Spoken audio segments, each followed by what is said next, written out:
Welcome back once again. We're continuing in Module 3, Topic 1, Lesson 3. We're on page 375. So we're moving on to now multiplying with using our algebraic tiles. It says, consider the expression 3 times the quantity of x plus y. The expression has two factors, the 3 and the x plus y. The expression means that you have three groups of the quantity x plus y. The algebra tiles shown model this expression. So here's x and y, and this is showing us three groups. So here's one group of x, y, here's one group, here's the third group. You can use the distributive property to rewrite the expression. In this case, multiply the 3 by each term of the quantity x plus y. It kind of works like a regular multiplication grid, right? So if we have, let's say we have the number 3 here and we have the number 2 here, when we multiply the 3 times the 2, we're going to get a 6 here. Okay, so it's going to work the same way. When we multiply 1 times x, we get x. 1 times x, we get x. 1 times x, x. 1 times y is y, and so on. And you can't really see that very well because it's in pencil. Okay, moving on anyways.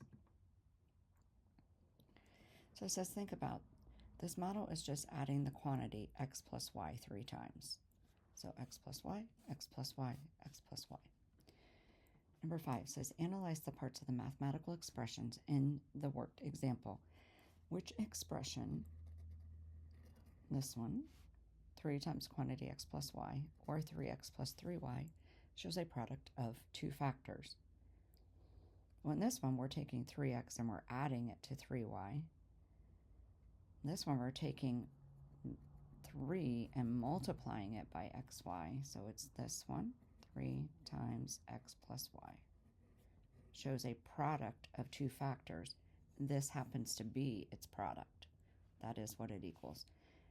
So then how many terms are in 3x plus 3y? Well, 1, 2. And we talked in a previous lesson, we have two different types of tiles, so there are 2 terms. The number 3 is a coefficient in which expression?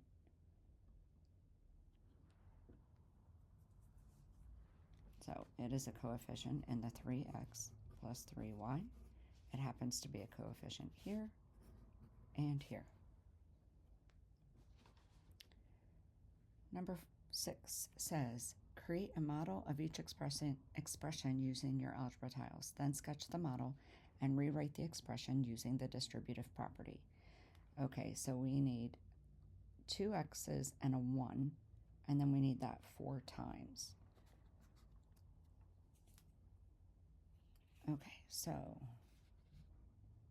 2 x's and a 1, and then we need that 4 times.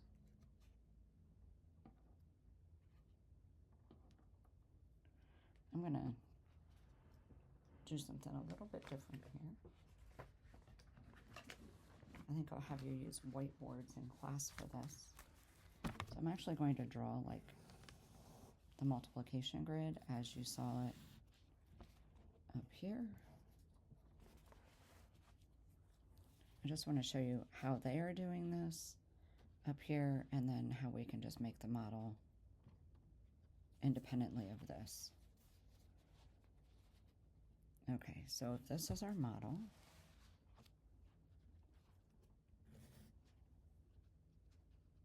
okay, so these are all equal to 1. This is 1, 1, 1, 1.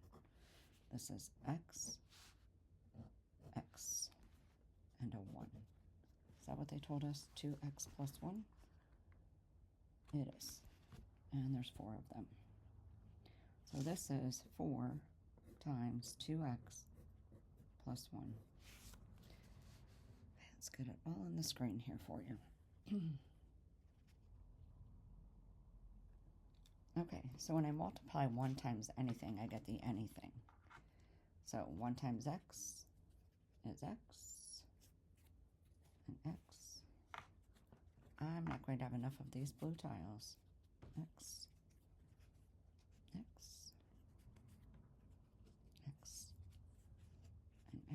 I'm going to use these ones from our problem and bring it down here.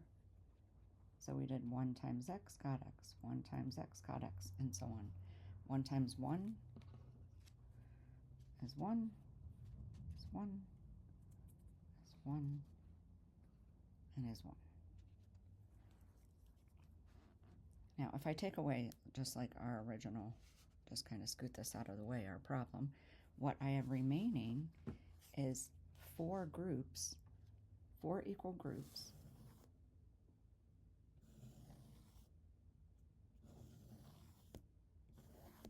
of 2 x's and a 1.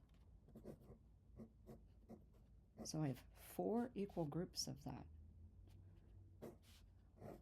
So I have 4 groups of times the 2x plus 1. So altogether, how many x's do I have? Well, I have 8 x's and plus 4 1's. Okay, so then another way to do that, I'm going to slide those off here. I'm going to come back here. So if I just drew some pictures, I could say x, x, and a 1. There's one of them. There's 2.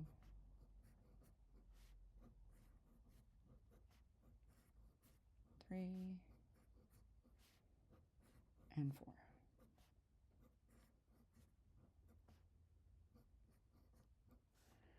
Now, if you are someone that can just kind of do it without the boxes, x, x1, I'm great with that also. You don't have to spend that extra time drawing the box if you don't want to. And then all together, we need to distribute it to tell us kind of how much do we have in the end here. So we have, in each of these, we have 8 x's and 4 1's. Okay, so let's kind of do the same thing. I don't want to use a different color here because I got to write on the back of this. So you can also just take your algebra tiles and not use it with the multiplication grid like up here, but I could just say x plus 3, and then another x plus 3. And what do I have in the end? I have 2 x's and 6 of the 1's. Let me scoot that up. So if I drew it out, I could say x and 1, 1, 1, x and 1, 1, 1. So I would have 2 x's and 6 1's. I'm also okay if you said x and a 3, and then you said I need another x and 3. And from that you are able to say 2x plus 6. That is okay too. Okay, let's see what's on the other side of this one. See if I'm going to continue on here. Okay, so algebra tiles are helpful tools in combining like terms in algebraic expressions. However, because they only represent whole number tiles, you can't use them to model all algebraic expressions. Use properties to rewrite each algebraic expression. So we have an ask yourself, did I distribute the factor to each term in the parentheses? So we need to make sure we do that when we see the parentheses. Okay, I want to zoom in here. Hopefully I remember to slide it around. Maybe I'll just go straight down the page. Okay, so we have 2x plus 3x minus 4.5x. So everything's a like term. Everything has an x, so we can combine them all. So using order of operations, I have 5x minus 4.5x. So if I do 5 minus 4.5, I get 0.5x. Okay, the next one. Oh, my apologies. Let me pause and turn this off.